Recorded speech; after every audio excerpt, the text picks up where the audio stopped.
बिस्मिल्लाहिर्रहमानिर्रहीम। अस्सलाम वालेकुम। इमरान खान फाइनल खेल खेलने जा रहे हैं। इमरान खान की आरिफ अलवी से मुलाकात हुई और वो लाहौर आए। ये 2 दफ़ा मुलाकात हुई और इस मुलाकात में इमरान खान ने आरिफ अलवी को कहा, 2 पैगाम दिए। देखिए, आरिफ अलवी हालिया जो मुज़ाकरात करवाने में भी किरदार अदा करते रहे, लेकिन अब इमरान खान ने उनको बात कही है जो बड़ी अहम है। इमरान खान ने उनको 2 बातें की। उन्होंने कहा कि जी, मुझे पूरी इन्फॉर्मेशन है कि इन्होंने इलेक्शन नहीं करवाने और ये अब नया एक ड्रामा करने जा रहे हैं कि मर्दमशुमारी करवाएंगे, वो अपडेटेड नहीं है, लिहाजा उसमें हमें टाइम लगेगा और उसके बाद ही इलेक्शन हो सकेंगे। तब तक ये निगरान सेटअप जारी रहेगा जिसमें मोहसिन नकवी है और मोहसिन नकवी मोहरा बनकर इशारों पर काम करेगा। आप इमेजिन कीजिए कि दुनिया न्यूज़ के मियां मोहम्मद आमिर, उनके दामाद को निगरान काबीना में शामिल कर लिया गया। वहाब रियाज को स्पोर्ट्स मिनिस्टर बना दिया गया। यानी जिनका कुछ तुक नहीं था, अब हर बंदा जो परले दर्जे का सिफारशी है, ये सारे काबीना में आना शुरू हो गए हैं। अब ये जो सूरत हाल पैदा हुई है, उसमें इमरान खान ने कहा है कि एक बात आप ज़हन में रखिएगा, आप जाकर अब अपना आईनी किरदार अदा करें। वो आईनी किरदार ये है कि आप इनसे डेट लेकर दें, क्योंकि पंजाब की भी डेट चाहिए और हमें खैबर पख्तूनख्वा भी चाहिए। और उसके बाद उन्हें कहे कि हमें हर हद पार करने पर आप मजबूर ना करें, और अगर किसी भी वजह से आपने -1 करने की कोशिश की तो अवाम उस -1 को कबूल नहीं करेगी और आपका माइनस ऑल कर देगी। अवाम के गुस्से को किसी भी तरह से चैलेंज करने की आप इस वक्त गलती मत कीजिएगा। इमरान खान ने आरिफ अलवी को कहा है कि अब आप बतौर सदर अपना किरदार अदा करें और इस आईनी किरदार के बाद आप पूरे का पूरा खेल क्लियर कर दें और जाकर पैगाम दे दें उनको जिनको देने की ज़रूरत है।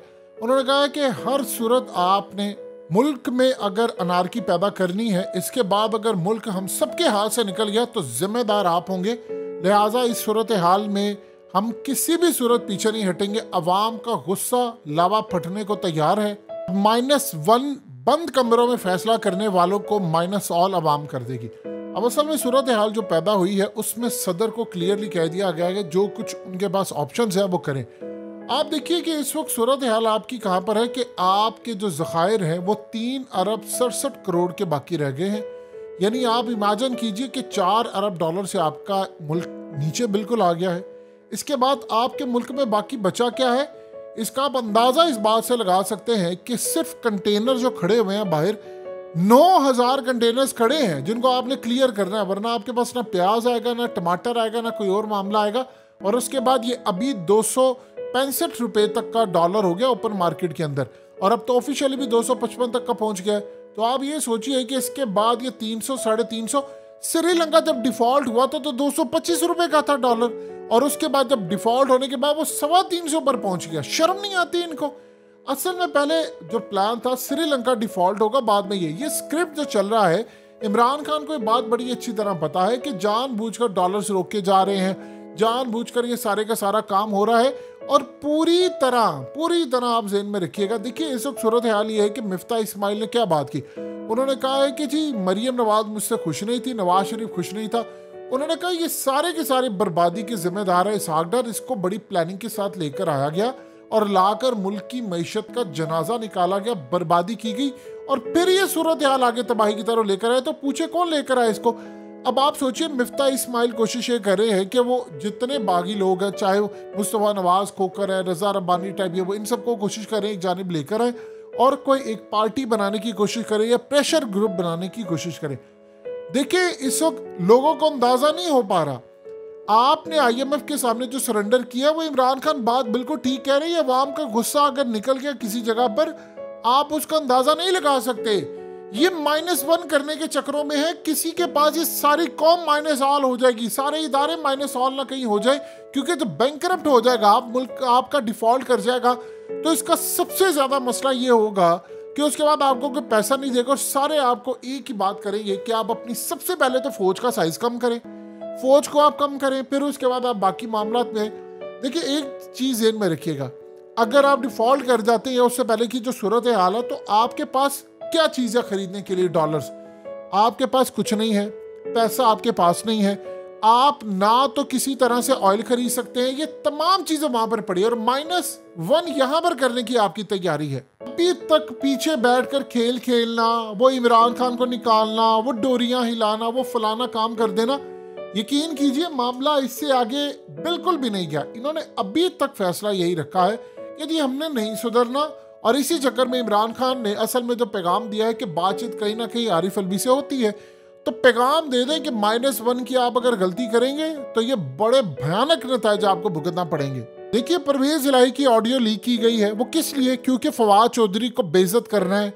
आप ये देखिए कि चीफ जस्टिस का मामला, लोग उनको डिमांड करें कि आप दरखास्त करें, क्या बना अरशद शरीफ का? कुछ हुआ? ये साग डार ने कहा था जी मैं 200 रुपए से नीचे डॉलर लेकर आऊंगा, हमें कहा गया था प्रेस कॉन्फ्रेंस कर करके, वो जी हुकूमत आई है तो देखे ना स्टॉक मार्केट कैसे ऊपर गई है, देखे ना डॉलर कैसे नीचे आया है। अब बताइए, आप 255 का आपने ऑफिशियली कर दिया है, 265 ऊपर मार्केट में है, आपको वो कह रहे हैं कि बिजली महंगी करनी है, आपको वो कह रहे हैं सारी सूरत हाल खराब करनी है, आप कहां पर खड़े होंगे?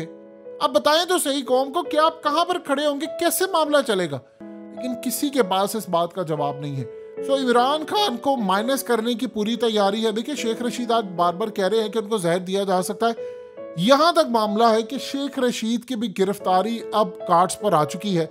जब गिरफ्तारियां इस लेवल पर हो रही हैं, मामलात खराब हो रहे हैं, फिर ये कहते हैं जी वो हमें, आप ये ना कि वो पंजाब का मोहसिन नकवी कहता है वो जी मैं तो बड़ा न्यूट्रल हूँ, वो जी मैं फलाना हूँ, मैं टमकाना हूँ। अब आप सोच लें कि इस मकसद में इमरान खान ने कहा था बाजवा को कि मैं इन चोरों का एहतसाब करना चाहता हूँ, लूटा पैसा लेकर जाना चाहता हूँ, और इनसे लूटा पैसा लेकर मैं खजाने में लेकर जाऊंगा, अवाम के पास लेकर जाऊंगा, उनके प्रोजेक्ट्स में लेकर जाऊंगा, फिर सारे का सारा मामला होगा। तो इस सूरत हाल में आप बताइए कि आपके पास तो कुछ है ही नहीं, बाकी नहीं बचा। अगर डॉलर्स आ जाते इनसे लूटा हुआ जो इमरान खान ने प्लान किया था, तो उसके बाद आप जानते हैं कि क्या सूरत हाल होती। आपका डॉलर हो सकता है 100 पर आ जाता, आप चलते। आप बताएं, हम जाकर कहते हैं यूएई को भाई तुम इन्वेस्ट कर दो, हम सऊदी अरब को कहते हैं, चाइना को कहते हैं, भाई क्यों करेगा कोई इन्वेस्ट? आप बताइए तो सही, वो क्यों करेंगे?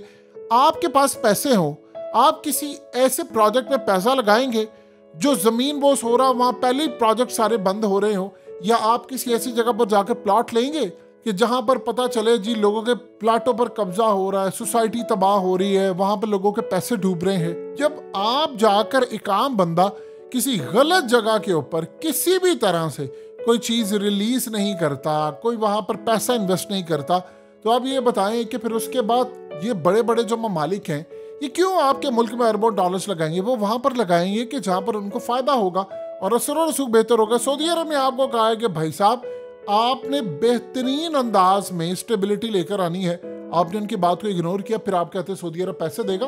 मोहम्मद बिन सलमान फोकस करते हैं बिजनेस पर। आप यकीन कीजिए, अगर आपके मुल्क में स्टेबिलिटी होती और आपके मुल्क में डोरियां हिलाने वाला काम ना होता, आप यकीन करें कि मोहम्मद बिन सलमान 200 अरब डॉलर तक भी इन्वेस्ट कर देते। वो वैसे ही चाहते थे कि पाकिस्तान में इन्वेस्टमेंट हो, लेकिन इस तरह इन्वेस्टमेंट वो कैसे कर सकते हैं जब अपने मुल्क छोड़कर जा रहे हैं? तो कोई खाक इन्वेस्ट करेगा आपके मुल्क में?